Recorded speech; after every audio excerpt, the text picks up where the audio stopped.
Have you ever wondered why schools often fail to teach the disturbing facts about slave breeding and the inhumane treatment of black slaves in the United States, including the shocking belief that fleeing from a master was considered a mental disorder?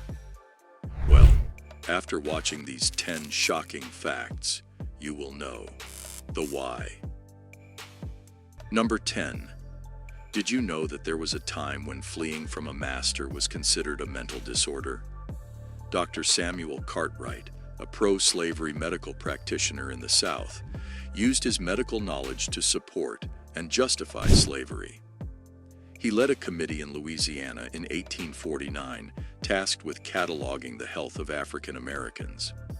In his publication titled Diseases and Distinctive Physical Traits of the African Race, Cartwright argued that black individuals were inferior to whites, citing smaller brains, underdeveloped nervous systems, and sensitive skin as reasons they were suited for slavery. He even claimed that black people could only find happiness as slaves. Cartwright introduced the concept of drapetomania, a supposed mental disorder afflicting slaves that made them want to escape. The term came from Greek words meaning crazy and runaway slave. He blamed this disorder on masters who treated their slaves humanely. Cartwright claimed that slaves planning to escape often exhibited signs of being sulky and dissatisfied without reason.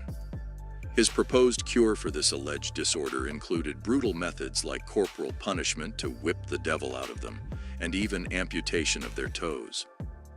Number 9. You know what else was considered a mental disorder?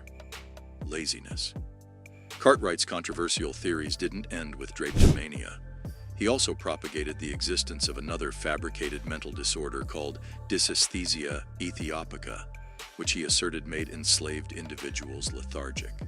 According to Cartwright, dysesthesia ethiopica typically manifested when the skin's sensitivity decreased, causing black slaves to work slowly, as if they were half asleep. In his writings, Cartwright argued that dysesthesia ethiopica was more prevalent among free black individuals than among enslaved ones, primarily because free blacks lacked masters to oversee their well-being. Strikingly, he proposed a rather unconventional treatment for this supposed ailment. He suggested that washing the desensitized skin with soap and water, followed by an application of oil, could cure the condition. After this treatment, the affected slave would then be subjected to labor under the scorching sun, with Cartwright suggesting that the slave would feel immense gratitude for the process. Number 8. Did you know some slave owners also resorted to reopening wounds with painful substances like red pepper and even crushed bricks mixed with lard? Whipping was a brutal and all too common form of punishment inflicted upon slaves in the United States, regardless of their age or condition. This included pregnant women and young children who were subjected to severe and repeated lashings, leaving a haunting legacy of scars on their bodies. However, some slave owners went to even more horrifying extremes. Once the wounds on their slaves' backs began to heal, these ruthless individuals ordered that the wounds be intentionally reopened. They achieved this by applying substances such as red pepper and turpentine to the already painful gashes. In some particularly cruel cases, it is reported that a slave owner even crushed a brick into fine particles, mixed it with lard, and had this gruesome concoction spread onto the wounds of a suffering slave. Number 7. Were you aware of burning slaves alive? Punishments in the form of penalties were frequently carried out in public settings during the era of slavery. Fellow slaves were often forced to bear witness to these cruel acts, serving as a chilling reminder to maintain good behavior or face the same gruesome fate. Shockingly, on some occasions, even individuals from neighboring towns or fellow slave owners would attend these events as a form of entertainment.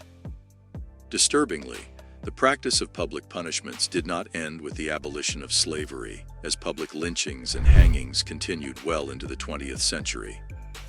One particularly horrifying method of punishment was public burning, during which slaves were either bound to a stake or suspended above an open flame. Some unfortunate victims would lose consciousness due to smoke inhalation before the fire fully consumed their bodies, while others endured excruciating torment from the flames until their eventual tragic demise. Number 6. Have you heard about the shocking and brutal treatment of slaves in Madame Delphine Lalaury's residence, where they were suspended by chains in agonizing positions? The historical use of chains in the context of slavery has been extensively documented. It originated on slave ships, where captured Africans were collectively restrained in the ship's cramped hulls. Runaway slaves often endured prolonged periods of chaining, whether attached to their workstations or to fellow enslaved individuals. In some instances, lengthy rows of slaves were chained together to perform basic tasks in unison, laying the groundwork for the notorious chain gangs that later became a part of U.S. prison systems. One individual who gained notoriety for her exceptionally cruel treatment of slaves, even by the standards of the 19th century, was Madame Delphine Lalaury. Numerous investigations were launched to assess the condition of her enslaved individuals, ultimately culminating in a catastrophic event in 1834. This event was allegedly triggered by an elderly female slave's attempted suicide, who had been chained to the stove near an open flame. Number 5. Did you know some slaves were suspended over fires with burning fat dripping onto them as punishment? Harriet Jacobs, who managed to escape from slavery and document her harrowing experiences, revealed a nightmarish aspect of her life in captivity. She became the property of a slave owner who relentlessly subjected her to sexual harassment, despite the objections of his wife. In a desperate bid to evade his advances, Harriet concealed herself within a hidden space in her grandmother's ceiling, enduring this agonizing confinement for a staggering 7 years before ultimately finding her way to freedom in England. In another deeply disturbing account, Harriet recounted a horrifying incident involving a nearby slaveholder who owned a significant number of enslaved individuals.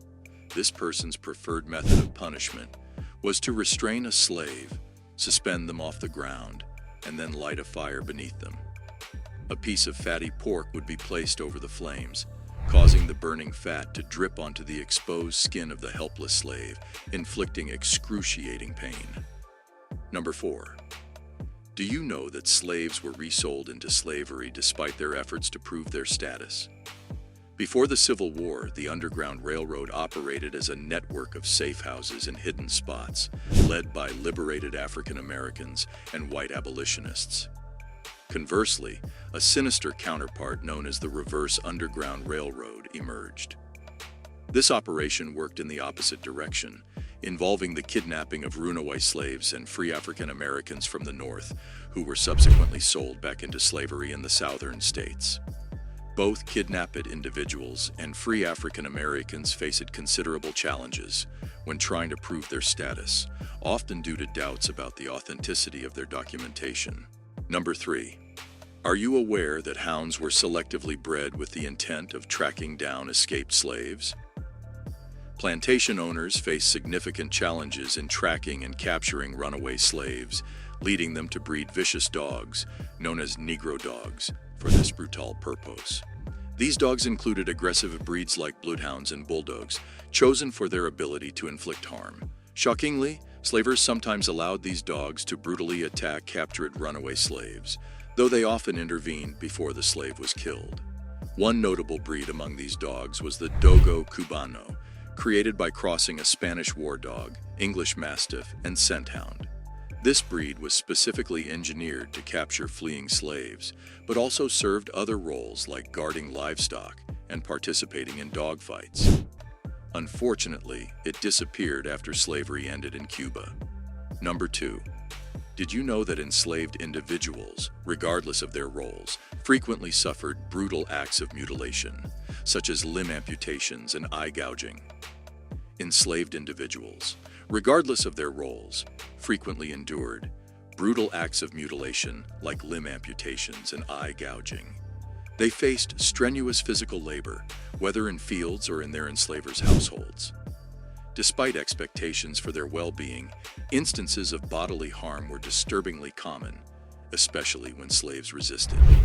These cruelties included limb amputations, eye gouging, hamstring severing, and castration. Number 1.